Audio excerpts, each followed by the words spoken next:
G Ramji పేరును మరి ఈరోజు పార్లమెంట్ లో బిల్ పాస్ చేయడం మరి నరేంద్ర మోడీ నియంతృత్వ ధోరణికి ఇదొక నిదర్శనం అని తెలియజేసుకుంటున్నాం. ఈరోజు గ్రామీణ ఉపాధి హామీ చట్టాన్ని మరి 2005లో మరి వామపక్షాల ఆధ్వర్యంలో మరి ఆ రోజు ఎన్నో ఉద్యమాలు చేస్తే తప్ప ఈ చట్టం రూపకల్పన కాలేదు.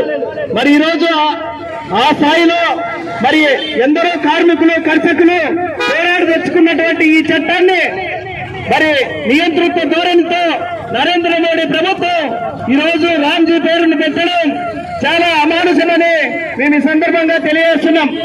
ఈరోజు ఒకటే చెప్తున్నాం, రాబోయే రోజుల్లో ఉపాధి హామీ పథకంలో పనిచేస్తున్నటువంటి కూలీలు మరి పార్టీలకు అతీతంగా రావాల్సినటువంటి ఉద్యమంలో రావాల్సినటువంటి ఆవశ్యకత ఎంతైనా ఉందని తెలియజేసుకుంటున్నాం.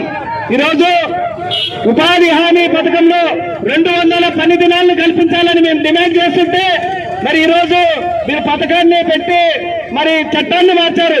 మరి అదేవిధంగా 600 రూపాయలను మరి వేతనంగా ఇవ్వాలని మేము ధర్నాలు ర్యాలీలు చేస్తుంటే మీరు ఈరోజు ఈ పథకాన్ని రూపకల్పన చేసి ఈ పథకాన్ని ఎత్తేసే పరిస్థితుల్లోనే ఈ పథకాన్ని పూర్తిగా ఎత్తేసే విధంగానే మీరు పావులు కలుపుతున్నారంటే మీరు ప్రజలపైన ఈ గవర్నమెంట్ ఉన్నటువంటి ఈ పాలకులకు ఉన్నటువంటి ప్రేమ ఎటువంటిదో ఈ సందర్భంగా అర్థమవుతుంది.